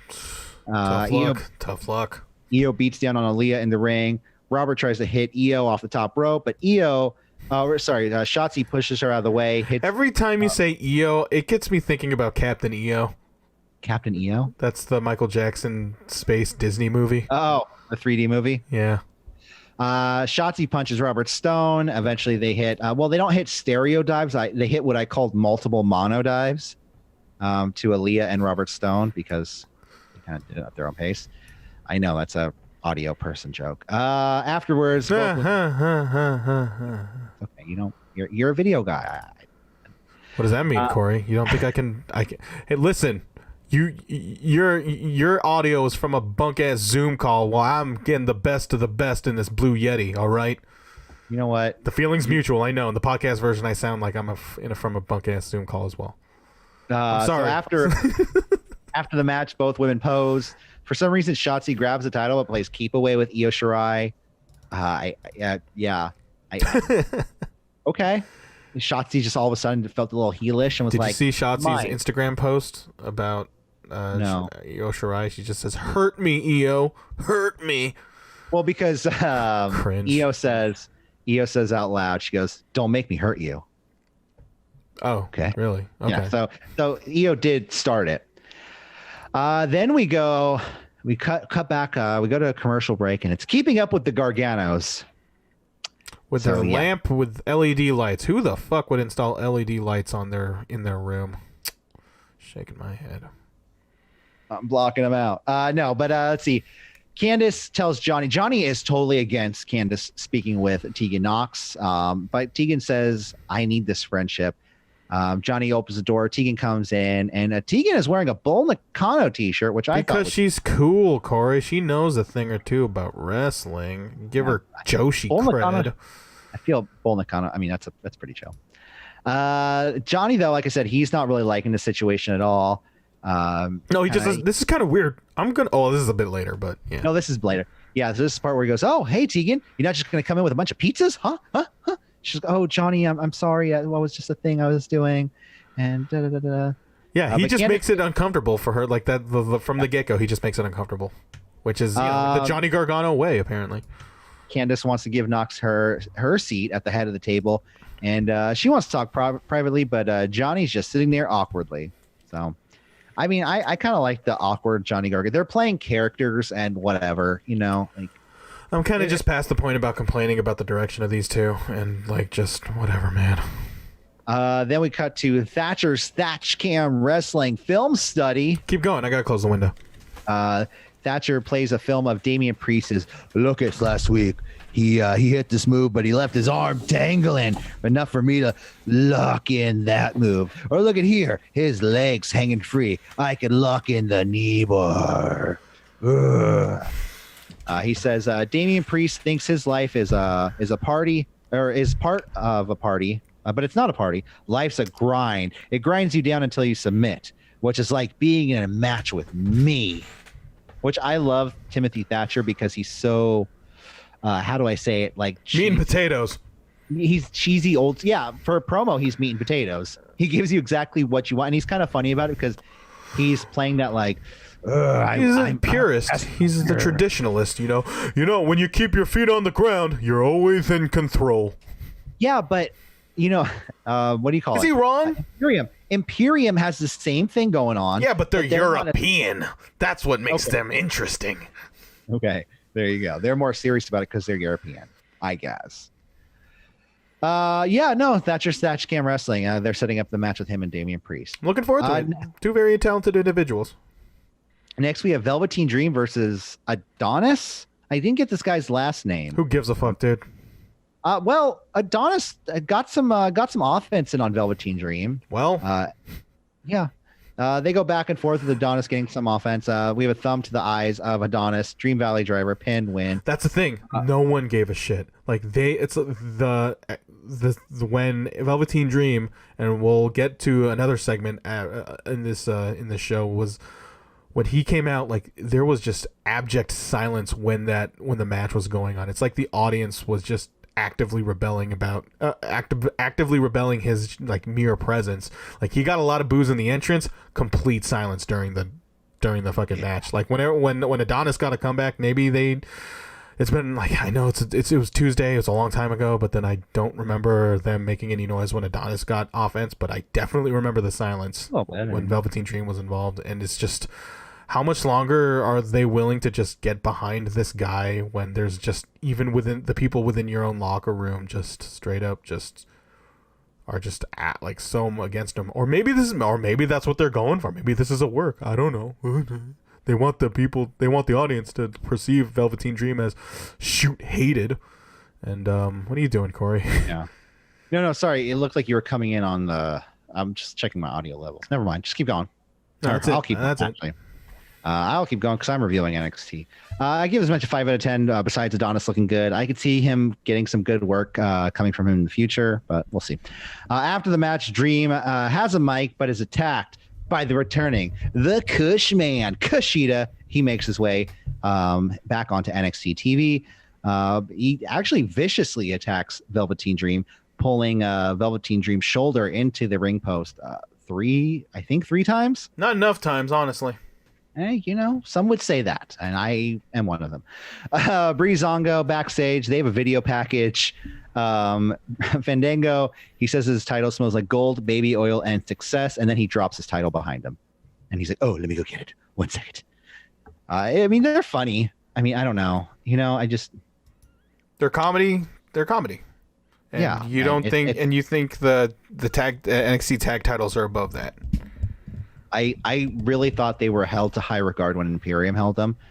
I'm not trying to rip on Breezango, but like you said, they're comedy, and I think comedy wrestlers can have. You don't think money don't draw funny? If you think funny, don't draw money. God damn it! I fucking botched that shit. I don't think they should hold the titles for that long. I don't think they should be like running through the tag division because they wouldn't before. So why would they now? Maybe because they just don't have a lot of tag teams in that fucking brand, dude. They gotta give it to somebody else. You know what? If fucking when are some people gonna come back? If people are traveling again, like, come on, man, give me Pete Dunne again. Fuck. The Imperium thinks Breezango are jokes because they listen to this podcast. Then we cut back to part 2 of Keeping Up with the Garganos. This is when the part when Johnny feels uncomfortable and says, "I'm gonna finish my dinner upstairs." What were they eating? I don't. Some vegetables. I don't. I guess because there's a lot of salad. I know that because they're wrestlers. They got to maintain that body. Candice wants Tegan to apologize for her mistakes. They argue. Tegan thinks Johnny is changing Candice. Candice says, "No, this is it's a new way. It's the Gargano way of thinking." And she goes, "When have I ever steered you wrong, Tegan?" She goes, "What have you got to lose?" And that's when Tegan. You're right. I don't know. And that's the end of that segment right there. Now, we cut to Bronson Reed versus Austin Theory. Again, Another active like rebellion against a fucking individual who's, you know, under a lot of scrutiny for you know, his actions outside of the ring, or allegations of actions outside of the ring. Yeah. Who was gone for weeks without any explanation, and then he's just back in NXT. Who was wrestling on WrestleMania months ago and is now just getting squashed on NXT TV. Uh-huh. I don't know, man. I don't know. I mean, I could sit here and speculate all day about allegations, but then it'd be a 2.5-hour show. Theory comes out with a Terminator entrance, you know, like where Terminator kind of appeared. Is this a new entrance for him? Do you remember? Man. Fuck if I know. And he comes out with Hogan's NWO tights because they have black and white lightning on it. Reed has control of this match, just the entire match. Theory is playing like super dumb heel in this match, like not being able to get in like 90% of his offense. Oh, what were you gonna say? Only one of those words describes him. Pounce to Theory, springboard elbow to Theory, sit down squash, followed by a kick out. Theory gets very little offense in on Reed. Theory looks to slam Reed down, keeps collapsing under him. We have a tsunami splash to Theory, pin in the win. It was a 5 out of 10 because, hey, Bronson Reed is fantastic. He is becoming one of the shining stars of NXT, I think. And people talk about WWE not investing in the future. I mean, the future is right there. It's Bronson Reed. The future is thick. And also, this match could have been half the length. I'm sorry, but it could. Yeah, well, Austin Theory isn't a girl's half his age. Adam Cole's interviewed backstage, and he's just sorry. That was just yeah. Adam Cole interviewed backstage. He's disappointed. Cole has respect for Balor, and that was pretty much that segment. Adam Cole just says, "Oh, I have respect for Finn Balor, but don't get me wrong. If I get a shot at the title again, he better watch out, because I'm Adam Cole." So, Mercedes Martinez, Bebe. You forgot Bebe. Did you say Bebe? Yeah. Bebe. I don't know if he did. Mercedes Martinez, she says, when a lion wants to be king, they don't go after the weaklings. Rhea, you're not as she says, you're not as strong as me, and I'm coming after you. And I thought it was a pretty good line. I mean, she's decent on the mic. I'm not gonna lie. Roderick Strong versus Killian Dane. Roderick Strong evading Dane, tosses Fish into Dane to get the upper hand, striking away on Killian Dane. Dane fights back, striking Strong. Uranagi to Strong. Fish gets involved, hitting Dane's leg while on the apron. Cross body splash to Strong, followed by a kick out. We have a front slam to a standing senton to Strong. And Fish pulls Strong out. Fish eventually hit by Dane off the apron. Some might say Fish got reeled in. Strong sitting up for the jumping knee. Pin win, gets the pin on Killian Dane. I mean, 5 out of 10. It was a meaningless back and forth, and what? Probably nothing. Never mind. What? Nothing. Okay, meaningless Roderick Strong match. So it's probably one of the weakest ones ever. Undisputed Era beats down on Dane after the match, and then Drake Maverick comes out to try to even up the odds with a lead pipe, but can't seem to do it all on his own. And they do fight off Undisputed Era. Killian Dane looks like he's going to attack Maverick, and he doesn't. He starts to walk away, and that's when Maverick wants to shake hands, and he gets punched in the face instead by Killian Dane. So, I don't know. Is this going to be another tag team? Just randomly, are they going to have a shot? Hey, they need tag teams. They are two people, and that's how much you need. That's how many people you need for a tag team. Oh God, yeah, I guess. I mean, we'll see. I mean, if they get somewhat of a good story behind them, I'll get behind them. But until then, it's just I don't know. Keeping up with the Garganos Part 3. Candice cheers to her being the next NXT champion, but Tegan also wants to be NXT champion. I want to be champion too. She says, you never beat Io Shirai, and Candice gets pissed. They fight. Food fight ensues. They all throw food at each other. Johnny says, Tegan... Okay, you had to have gotten a better look at the food at this point. What was I saw salad. I saw salad and dressing. Okay. Because Tegan was covered in salad dressing. Tegan then exclaims, well, fuck you, Johnny, and then pours spaghetti on his head. So there was spaghetti. she does say, "You know what, Johnny? Fuck you." And pours spaghetti on his head. I was like, "Oh, wow, okay." They bleeped it, of course. Johnny but loser again. It was bleep you, Johnny, and then there was spaghetti on his head. Wah wah. So let's see. Damian Priest, he's backstage. They want to know what his thoughts on for his match next week against Timothy Thatcher. The only thing I got of this was just Thatcher say, "Hey, I'm going to party all night and I'm going to rock and roll and do magic tricks." The only thing I got from this, though, was that he looks at, was this Alyssa Ashton? What's her name? Elisa Ashton? Alyssa Ashton. I remember that because of that fucking Matt Riddle interview, which apparently they've dropped like a goddamn rock. He looks there, he goes, "Maybe you'll join the party forever." So is he a vampire? Is Damian Priest a vampire? Hey, if he's a vampire, he should come to San Francisco because we ain't getting fucking sun for a very long time. You know what? That'd be the vampires are like, "Hey, party." Hey man, isn't Interview with a Vampire? Doesn't that take place in San Francisco? Like, good for him. Good for Tom Cruise. You know how movies change their names for other countries to make so it makes more sense. What is Interview with the Vampire named in other countries? I think in like Mongolia, it was "So You're a Lawyer." Wait, what?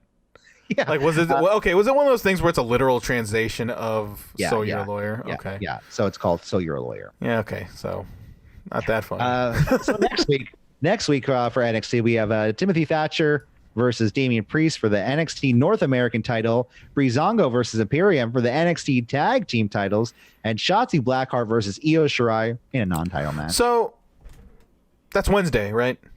Yes. Wednesday. Yes. And wait, God damn it, this is showing my ass, but is AEW next Wednesday or next? I think they're on Thursday. Yeah, no. So they're on Thursday. So it's on because Excalibur's like because at the event of a game, Game 6, ending that series, assuming the series ends, because I think it's the Rockets Lakers. So that series could end before Wednesday theoretically, and they can be on Wednesday on TNT. And for the sake of our show, I hope so. Do you? I don't know. Go Rockets.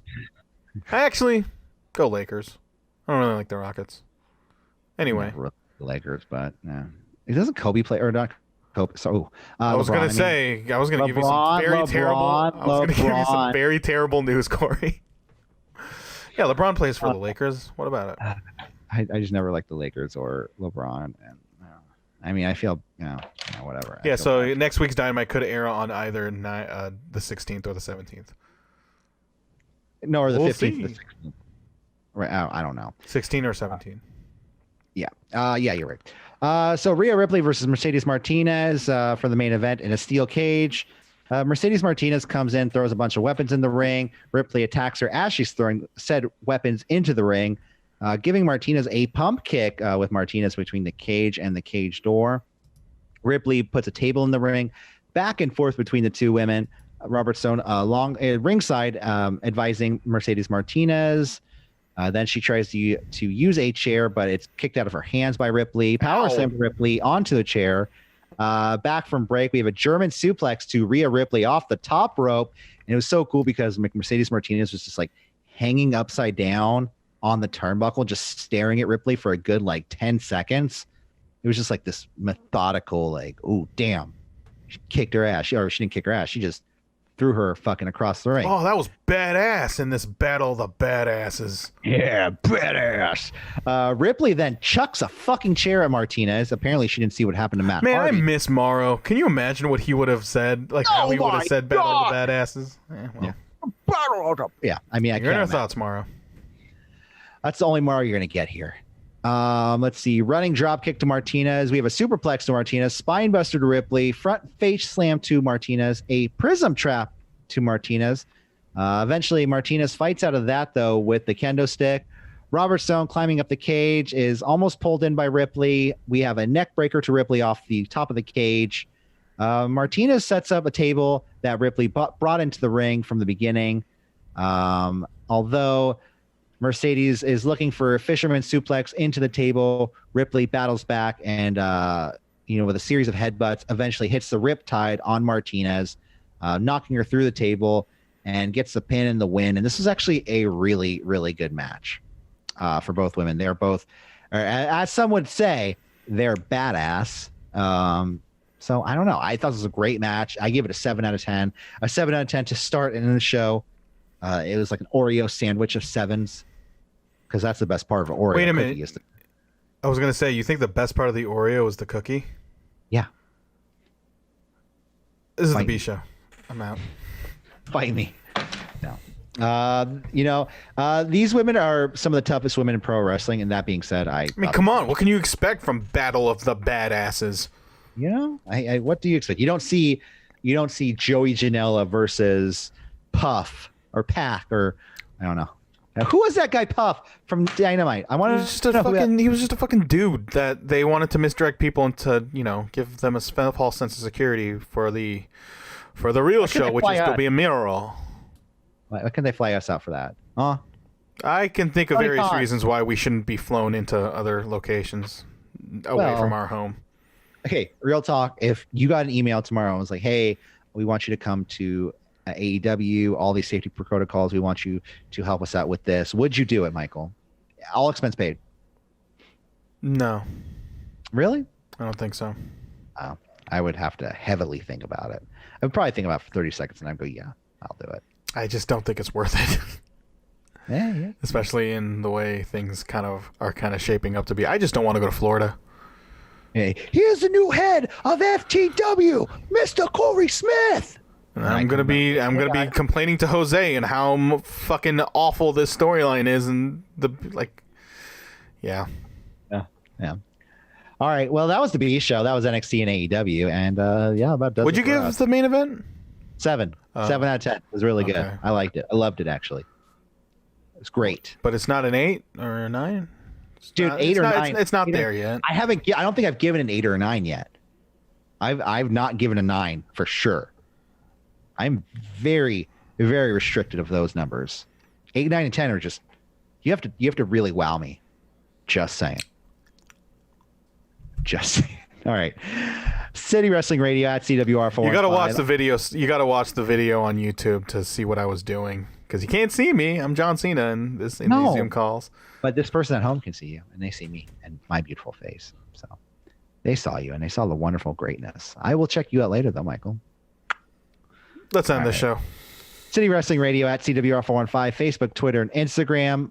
I'm Corey Smith. You're Michael Vergara. And we are going to see you guys later. Bye. Da, na, na, da, na, na.